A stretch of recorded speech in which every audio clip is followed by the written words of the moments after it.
J'ai souhaité, cependant, malgré un agenda compliqué à venir, vous rejoindre car je souhaite saluer cette initiative portée par le réseau professionnel d'organiser régulièrement des assises visant à favoriser la diffusion du progrès technique et économique au sein de la filière viticole régionale.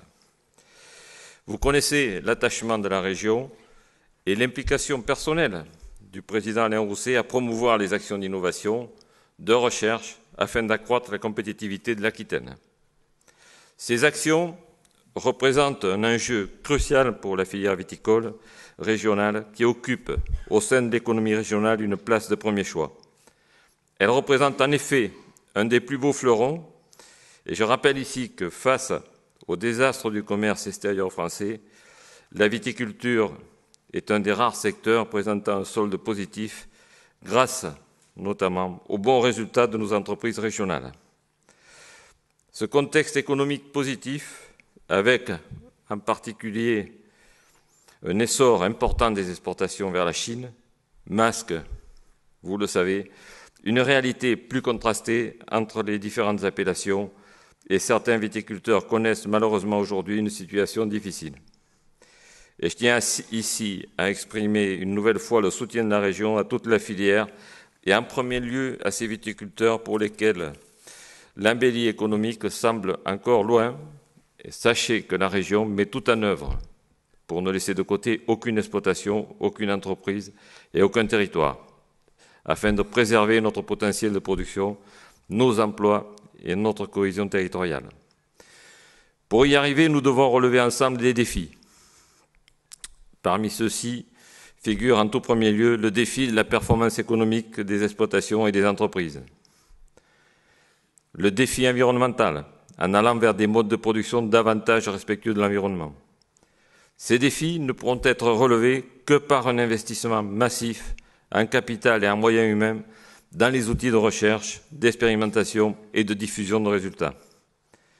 C'est dans cette perspective qu'un des premiers chantiers auxquels s'est attachée la région a été de créer ici à Bordeaux l'Institut des sciences de la vigne et du vin, véritable tête de pont de la recherche dont la vocation clairement affichée est de placer Bordeaux et l'Aquitaine au premier rang international en matière de recherche viticole. Dans le même esprit, nous avons souhaité que l'Aquitaine dispose d'outils d'expérimentation, de recherche, de développement et de diffusion adaptés aux besoins. C'est clairement la vocation du pôle vitivinicole d'Aquitaine, construit autour du réseau des chambres d'agriculture et en premier lieu de la Chambre de la Gironde, de l'IFVV et des lycées agricoles. Ces structures constituent chacun des maillons d'une chaîne de progrès allant de la recherche fondamentale aux viticulteurs. La région, vous le savez, a aussi nettement pesé pour orienter les programmes d'expérimentation vers les nouveaux enjeux, réchauffement climatique, réduction des produits phytosanitaires, le maintien de la biodiversité et le développement de l'agriculture biologique. Ces orientations, nous les partageons à la fois avec les professionnels, mais aussi avec le ministère de l'Agriculture et France Agrimaire. Et je tiens ici à saluer ce partenariat qui apporte beaucoup de cohérence dans l'action publique.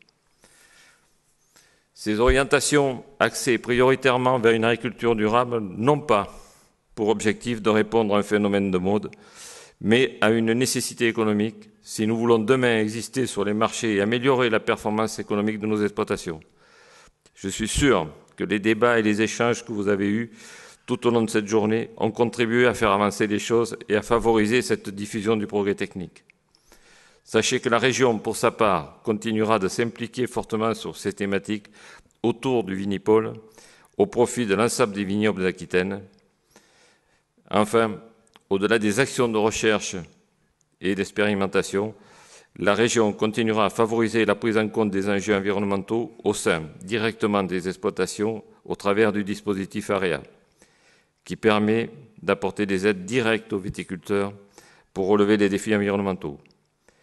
Et je profite de cette occasion, pour vous indiquer en avant-première qu'AREA est sur le point d'être officiellement reconnue comme certification environnementale dans le cadre du Grenelle 2, et la décision sera rendue publique sans doute demain, 15 février. Cette reconnaissance officielle vient ainsi couronner le succès d'une démarche territoriale innovante qui permettra à l'Aquitaine d'être la première région française pour le nombre d'exploitations certifiées sur le plan environnemental.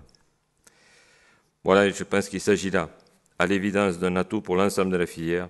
Et je tiens à remercier l'ensemble des acteurs qui ont contribué à ce succès. Voilà le message que je pouvais vous apporter. Donc, je vous souhaite à tous une bonne fin de réunion. Donc, et je vous remercie de votre attention.